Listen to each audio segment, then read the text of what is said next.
I have come here to chew bubblegum and kick ass. And I'm all out of bubblegum. Fala pessoal, Leonardo voltando com mais um vídeo e mais um me obrigaram a fazer review. Bom, esse filme foi... Na verdade o Darkman ele me deu duas opções, ou Solaris de 73 ou o Bitter Harvest de 2017. Para fazer o review no... Me obrigaram a fazer review. Eu escolhi o Bitter Harvest, que eu nunca tinha assistido. E tal, pá. Se arrependimento matasse, eu caí aqui. Olha, esturricado. Meu Deus, que filme ruim. Que filme maldito de ruim. Vamos começar. Por que esse filme é ruim e maldito? Imagina o Spielberg fazer a lista de Schindler, mas o ponto central do filme ser um casal de judeus apaixonados. É basicamente o que é isso. Esse evento, né, esse filme ele tenta contar o que aconteceu na Ucrânia entre 31 e 33, no que ficou conhecido pelos ucranianos e depois pelo mundo como o Holodomor. Então você pega um evento que matou milhões de pessoas, e transforma num filme água com açúcar, com uma outra cena de violência e, cara, sem zoeira, essa parte trágica da história da humanidade merecia um filme muito melhor para contar a história. O pior é que o filme tem bons atores, o roteiro que é grotesco, a fotografia do filme é interessante, é competente, digamos assim. É competente, não é ruim. O que é ruim mesmo é a história. A história é muito ruim. Muito ruim. Bom, antes de continuar falando do filme, desse filme desgraçado, maldito, medíocre, explicar um pouquinho o que foi o Holodomor para quem não conhece. É também conhecido como... não sei se eu posso usar a palavra, um período histórico entre 1931 e 1933, né, depois da ascensão do Stalin ao poder, né, Lenin tinha morrido, Stalin aconteceu alguns anos antes, e no momento em que ele entrou, né, que ele se tornou o líder supremo da União das Repúblicas Socialistas Soviéticas, ele começou a tomar medidas para controlar a produção dos cereais, né, por meio de requisição compulsória, ou seja, ele roubava boa parte das colheitas dos camponeses. O que acontece? A Ucrânia, que tem uma história é um país que foi muitas vezes invadido. É uma população que foi muitas vezes invadida e acabou sendo subjugada. Muitas vezes, né? E a Ucrânia, ela era o celeiro da região. E ainda é. Boa parte do trigo exportado para o mundo vem da Ucrânia, o que causou o aumento de produtos com base de trigo desde que começou a guerra na Ucrânia, por conta da dificuldade, e algumas colheitas inclusive foram destruídas pelos... Mas ele começou com essa requisição compulsória. O povo ucraniano, como eu disse, muitas vezes invadido, e mesmo assim não baixava a cabeça, eles não aceitavam, né, tão facilmente esse tipo de... E eles foram de todas as repúblicas soviéticas a que mais causou problemas, né, em relação a não aceitar essas ordens vindas de Moscou. Então o Stalin ele começou, depois dessa insurreição de camponeses contra essa medida de coletivização forçada. O que era coletivização forçada? Simplesmente chegavam lá e a sua terra faz parte do coletivo, é nossa terra, e se você for bonzinho a gente deixa você trabalhar no que antes era a sua terra. E isso causou um efeito contrário na população russa. Porque, de novo, eles tinham um grande senso de autonomia e tinham uma identidade nacional e cultural muito forte, o que causou esse embate. Seria natural. Então o Stalin falou assim, é o seguinte, vamos acabar com esses ucranianos e vamos usar eles como exemplo. E aí começou a... Foi uma questão até sistemática, né, da destruição da identidade e da cultura ucraniana. Humilhando intelectuais ucranianos, com julgamentos ridículos, e nesses julgamentos e nessa forma de humilhar essa intelectualidade ucraniana, ridicularizando eles de diversas formas. E onde tinha qualquer tipo de organização social, iam lá e pau! Saiu matando todo mundo. Então, a partir de 29, começou uma estipulação de meta de produção de cereal para o poder central soviético, que eram exigidas de quem? Dos ucranianos. E os valores, os números, na verdade, dessas metas, eles eram tão altos que as famílias só conseguiam entregar o que era pedido se eles não consumissem o próprio alimento que eles tinham cultivado. E aí o que acontecia caso eles não atingissem a meta? Prisão e morte, trabalho forçado.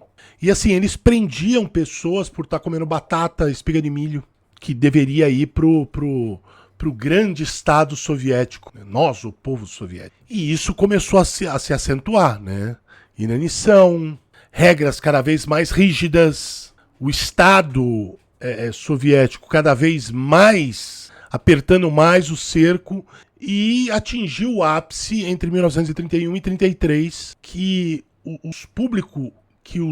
número de mortes era tão grande que os cadáveres ficavam espalhados nas ruas, pelos campos, tinham regiões inteiras que cheiravam a corpos apodrecidos. E foi relatado, cara, eu fico pensando esses jovens comunistas de Twitter, nós, o povo soviético, nossa, a situação ficou tão caótica que muitas pessoas simplesmente ficaram insanas e muitas outras, e isso é tudo bem documentado, recorreram ao canibalismo para sobreviver. E se estipula que nesses anos, entre 1931 e 1933, algo em torno de 5 milhões de pessoas morreram de fome, num país que era considerado, e ainda é considerado, um celeiro. Sem falar que